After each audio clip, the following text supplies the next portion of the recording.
Housing Roundup number 8, Your Local Area, by Zvi Mowshowitz. In honor of San Francisco failing its housing target and becoming subject to SB 423, this special edition of Housing deals with various state and local developments.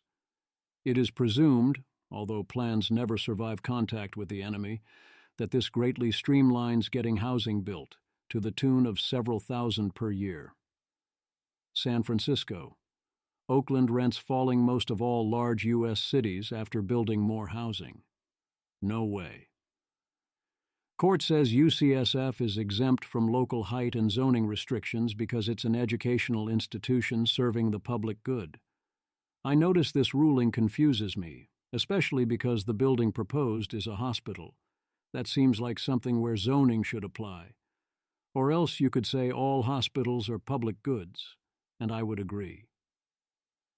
San Francisco Mayor London Breed vows to veto any and all anti-housing legislation, says San Francisco must be a housing leader, a city of yes.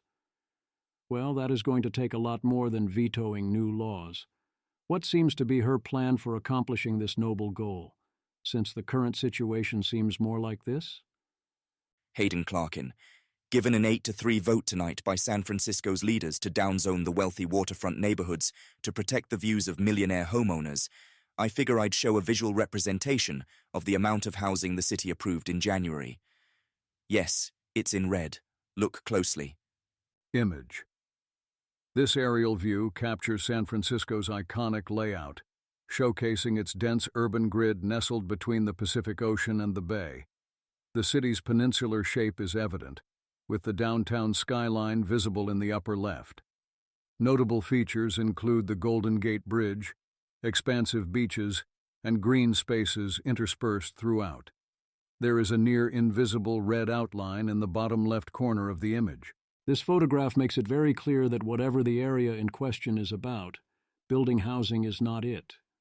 That is a huge amount of land on which building high would be highly profitable, and no one can build. This next photograph is also illustrative. Hayden Clarkin, don't have the eyes of a hawk? No problem. Image. This aerial view captures a dense San Francisco neighborhood with closely packed houses and buildings along steep streets.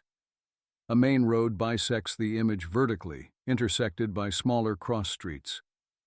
The architecture is varied, featuring a mix of colorful and white buildings with flat roofs. Parked cars line the streets, with small green spaces scattered between structures. A single red L-shaped outline is visible in the bottom left quadrant, highlighting 3 specific buildings. Sachin Agarwal. 8 supervisors voted to save Aaron Peskin's view. Unbelievable. Every one of these people has got to go. London Breed. Today is a setback in our work to get to yes on housing. But I will not let this be the first step in a dangerous course correction back towards being a city of no. We will not move backward. My statement on the Board of Supervisors downzoning vote. I appreciate that she gets it in principle, but saying boo is not a strategy. What you get in practice, then, is... Gian Matteo Costanza, YIMBY Action lost this lawsuit re 469 Stevenson parking lot. How disappointing. Gary Tan. The worthless SF bureaucrats are hard to beat.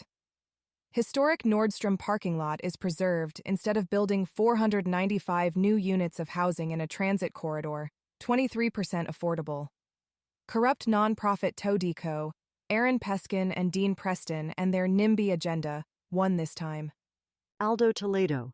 YIMBY Group pays SF in settlement over lawsuit about housing at Soma Nordstrom parking lot. SP6 equals underrated. Will California HCD do anything about this? San Francisco permitted 1 housing unit in February, bringing the total to 7 for the year, and 143 under this housing element. I seriously don't know why CA Governor even bothers talking about housing if he's not going to intervene in a city that thumbs its nose at statewide housing targets. San Francisco needs 82,069 units of housing under the RHNA formula, which is too low, but besides the point. San Francisco has only permitted 5K houses in 1 year since 1980. Gavin Newsom, you worked here. You know SF will never build willingly. Armand Domilewski. San Francisco permitted 1 unit of housing in February, and we have someone launching a mayoral campaign on Saturday centered on the premise that this is too much. So London Breed's plan is, despite this, to rezone the city for more housing. In particular, her plan is to upzone some places from 3 stories to 8 stories and reducing or avoiding super-tall 50-story buildings elsewhere, partly because with current interest rates, those get expensive. All right. How is she going to do that? She is going to write a letter politely asking the San Francisco Planning Commission to rezone for more housing, especially around transit stops, instead of doing their best not to. London Breed. Link includes text of letter. We need a future that includes housing for all San Franciscans. This past week, I directed planning to revise our proposed citywide rezoning plan so we see actual construction spread across the entire city. Rezoning is an iterative process. We have time before our January 2026 deadline to propose a rezoning that is far bolder than the city's current draft and results in actually building new homes. But what's most important is that San Francisco can and should adopt a rezoning plan that results in far more housing than the current draft. This is the only way to meet our CA state requirements, and this is what we committed to do when we passed the housing element. My North Star on housing has always been grounded in being ambitious, data-driven, and embracing change. These are my San Francisco values. Let's redo the math and re-up our commitment to housing. I'm excited to see what the talented staff at the planning department returns in response to my letter, and this renewed call to recalculate our zoning plan based on the actual probability of where development will actually occur. We have until January 2026 to pass a robust citywide rezoning that will be the most significant change to San Francisco housing since parts of this city were downzoned in the 1970s. It's time to lean into this historic moment and see this challenge as an opportunity. The San Francisco Planning Commission is not interested in a plan to build more housing.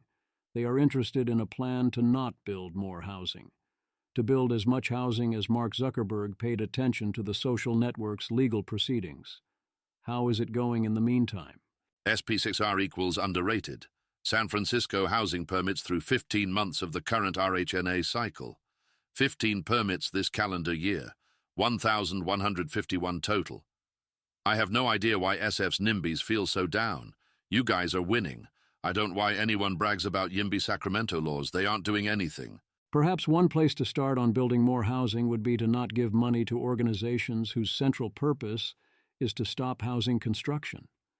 As in TODCO, a SF, affordable housing nonprofit that works to block the construction of any new affordable housing while reducing upkeep on its existing buildings and providing no new affordable housing. Why play into such a racket? It is not only housing. Remember that story about how so many women dreamed of opening a 24-hour coffee shop and bookstore with a cat? It is legal in the areas in green. Image. This image shows a map of San Francisco with various neighborhoods and districts labeled. The map is color-coded to indicate areas where something, likely short-term rentals or a similar activity, is permitted, requires conditional use permits, or is not permitted. The vast majority of the map is colored red, indicating not permitted areas, while small scattered patches of green represent permitted zones. The ratio of red to green is overwhelmingly skewed towards red, with green areas constituting only a small fraction of the total map area. But wait, what is that I hear? San Francisco SB 423, things are about to get feisty, could be huge. Scott Weiner, yep, same guy from SB 1047. Today, San Francisco goes from the slowest in CA to approve new homes to one of the fastest. Why? Because my new expanded housing permit streamlining law, SB 423, takes effect in San Francisco. SF is the first city in CA it's in effect. It's super hard to build new homes in SF. Partly BC, we made getting permits a chaotic, politicized, long process. We had the longest housing approval time in CA, 26 months on average. Under SB 423, that timeline is now capped at 6 months. Permit streamlining is already in use across California under SB 35, the first law I authored as senator. But it's mainly used for 100% affordable housing, which is a small fraction of total homes. SB 423 expands SB 35's successful streamlining to the vast majority of new homes. San Francisco needs streamlined housing approvals badly. Last year, the State Housing Agency found that 18 SF housing policies and practices violated state law. But we're not stopping here. If cities don't meet their housing goals, more will start triggering SB 423 next year. Grow SF. San Francisco needs to build 82,000 units of housing in the next 8 years. Since our Board of Supervisors can't get the job done, the state has taken over control. It's time to build. SF Chronicle. SF being subject to SB 423 means that most proposed housing projects will not require approval from the Planning Commission and therefore won't be able to be appealed to the Board of Supervisors. Using the Ask Claude principle, I get a prediction of several thousand additional units of housing built per year, accelerating to close to 5,000 new units per year in the long term, e.g., 5+ years out. Presumably, the city will do its best to prevent anything from actually being built. Los Angeles. Los Angeles City Planning Department proposal would revise zoning codes to make room for up to 250,000 new homes. Also expand the adaptive reuse program to move from only applying to things built before 1974 to applying to anything built more than 15 years ago, so 2009, or 5 years with a conditional use permit. They have about 180,000 homes worth of empty offices. Meanwhile, Los Angeles is dealing with the consequences of ED1, an emergency declaration that the city needs more affordable housing. It turned out that no, they did not actually want lots of new affordable housing. I am not sure exactly why not, but there are limits. They are declaring them. Jake, we're doing the entitlements for a 39-unit ED1 project in LA, and here is where we are at. 1. Case was submitted about 2 months ago. 2. We received a hold letter from the city. 3. We addressed every change correction with the architect. 4. We resubmitted to the city. 5. They deemed the case complete. 6. They confirmed they are working on the letter of determination, which they will be issuing shortly. 7. We then receive a letter of non-compliance. 8. We say WTF. So we get on a call with the city planner to find out what is going on, and it turns out their interpretation of state density bonus law has changed, and they will no longer be granting more than 5 incentives and 1 waiver for these projects. Their stance must have changed in the last week. It's a strong stance, though. They made it very clear that this is the position of the city. My advice to those working on these types of projects is to be proactive and get in touch with your city planner to discuss what the best option is moving forward. Toby Maresianu. Unbelievable but true. If you want to build exactly the 100% low-income affordable housing the city declared an emergency need years into a crisis on land you own. They can't simply tell you how much you're allowed to build and may change their mind months after they do. Mishka, LA Deputy Mayor of Housing, told NIMBY crowd at UCLA's Land Use Law Conference a few months ago that they were going to water down ED1 because it was getting too much housing production done too soon, citing a story of a dryer vent blowing directly out onto a single-family home. Los Angeles wrote an emergency declaration to address the housing crisis that somewhat accidentally actually unleashed a torrent of applications to build. And now the city is furiously backpedaling. There's lots of room to disagree about specifics plus genuine uncertainty about which policies generate lots of new units. But the fundamental question for politicians to ask themselves is, do they, in fact, want to make housing less scarce? If not, it would be better to say so. That's right. The problem was that there was too much purely affordable housing being built. Can't have that. Here is a dashboard of currently proposed ED1 projects. Joe Cohen is hard at work pointing out exactly how illegal are various attempts to deny the permits. Wall Street Journal notices Austin's rents are down 7%, frames this as bad news. Then we have this, saying rents declined 12.5% in Austin in December, describing this great news as a nosedive. Similarly, Hayden Donnell. Auckland's housing market has been struck by a disastrous plague of affordability, to the point that some buyers might even be pauses to retch violently getting bargains. Minnesota. Not content with their several other efforts I have noticed recently, the Minnesota Democrats propose requiring electrical vehicle parking and charging stations for all new homes. Why not use electric as a reason to massively increase parking requirements? I suppose you need that parking spot once you have driven away Uber and Lyft. Colorado. Jared Polis signs a new bill and embraces strong Yimboi rhetoric, calls for more housing now. The bill he signed prohibits discriminatory residential occupancy limits, one of the lowest hanging of fruits. Let people live in houses.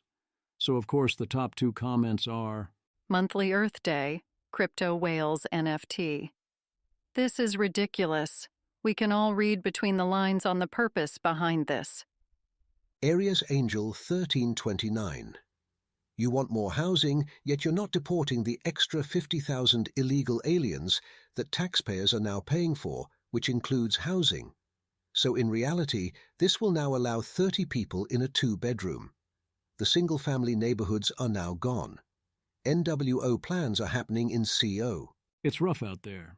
Here's an op-ed on the subject from the Denver Post editorial board arguing that the combination of ADUs and ending occupancy limits are excellent steps in the right direction. This was only one of 6 major land use bills signed by police this cycle. In addition to ADUs, we get increased density around bus and train stops. We eliminate many parking minimums, a new right of first refusal for the government to buy properties to turn them into affordable housing. Seems like an invitation to incinerate cash, but not that destructive, I guess. Lifting occupancy restrictions, underrated, and requiring housing need assessments. Not bad. But then Polis goes and makes a much bigger problem elsewhere? What is this? Merrill Stillwell. Big shift in Colorado with a light form of rent control. This does not have the formal process in other states, but it does open up lease renewals to legal scrutiny, including for unreasonable rent increases. Sam Dangramond, happy 420 to my fellow Colorado housing providers. And guess what? You're now subject to a type of rent control. Yesterday, Jared Polis signed into law HB 24-1098, the For Cause Evictions Bill, sponsored by, among others, Pueblo's Nick for CO. This law make it so that existing tenants cannot be termed out on a lease and must be allowed to continue to rent a property unless certain conditions apply. One of those conditions is if the tenant refuses to sign a new lease with reasonable terms. So how much rent increase is still reasonable? Who knows? We'll be spending lots of lawyer fees to find out. The law even specifically says that we can't try to get around being forced to continue to rent to a tenant by engaging in retaliatory rent increases. But what's this we see over here? This law, of course, explicitly prohibits discriminatory and retaliatory rent increases in accordance with existing law. But they also somehow snuck in a ban on unconscionable rent increases as well. How much rent increase is unconscionable? Who knows? Morgan, this is awesome. Now landlords can't refuse to re-rent to you just so that they can jack up the prices for more profit. Real Estate Ranger. I would prefer rent control over this LOL. Sam Dangramond. I had the same thought. An outright rent control regime at least gives owners certainty about what we can or can't do. Moses Kagan. Caused me to walk away from a sale process we were spending a bunch of time on. They are very stupid. Honestly don't know how you underwrite a value-add MF deal in CO. At least until there are some court decisions about what constitutes reasonable, I am particularly concerned that a court will look at the incremental return on capex for a given unit, rather than property-wide returns. I don't get why Polis did not know better. This is a disaster. The good news is it could have been worse. According to the summary, you can choose to live in the property, or have a family member do so, or put the property on sale. Still, sign a lease on reasonable terms is not something you ever want to be writing into a law. You need to define what are reasonable terms, at least to the extent of creating a generous safe harbor. Otherwise, this is rent control. One obvious response to this is that a lot of properties might change hands a lot more. If the only way to evict a tenant is to sell the property, and the tenant is below market price and you can't raise the rent? Well, guess what? United Kingdom. The lack of permission for a 24-hour bookstore is not unique to San Francisco. Bernoulli defect.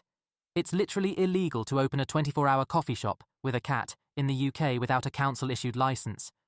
These regularly get denied for spurious reasons and are a major reason London's nightlife is below par. Iron Economist, May 17th. Great article by J. Byrne Murdoch in the FT today. People really don't get the scale of the UK problem. If we want to have outcomes like the good places, we really do need to expand the total stock by 25 to 35%. SEMO London, a city of 9 million people with the housing stock of a city of 6.5 million. In that context, the crazy numbers you see for rent start to make sense. Image. This chart, published by the Financial Times, compares the stock of homes per 1,000 people in 3 European cities, Helsinki, Vienna, and London. The data is presented in a horizontal bar graph format. Each city's bar is divided into 2 segments, likely representing different types of housing stock. Helsinki has 116 units of one type and 464 of another, totaling 580 homes per 1,000 people. Vienna shows 240 and 316 units respectively, summing to 556. London has the lowest total with 81 and 323 units, adding up to 404 homes per 1,000 people. The source of the data is cited as statistical agencies of Helsinki, Austria, and UK. You would need to push more than that to get to normal levels because there is tons of latent demand to live in London.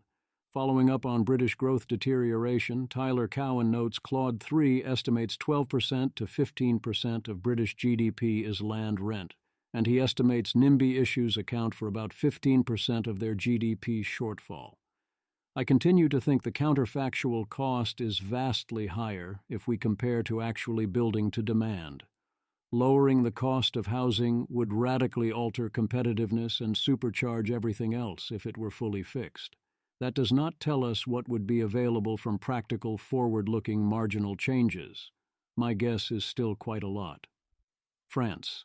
Elsie Stop, guess the floor area threshold at which French law requires a licensed architect to establish the plans for a new home. Image.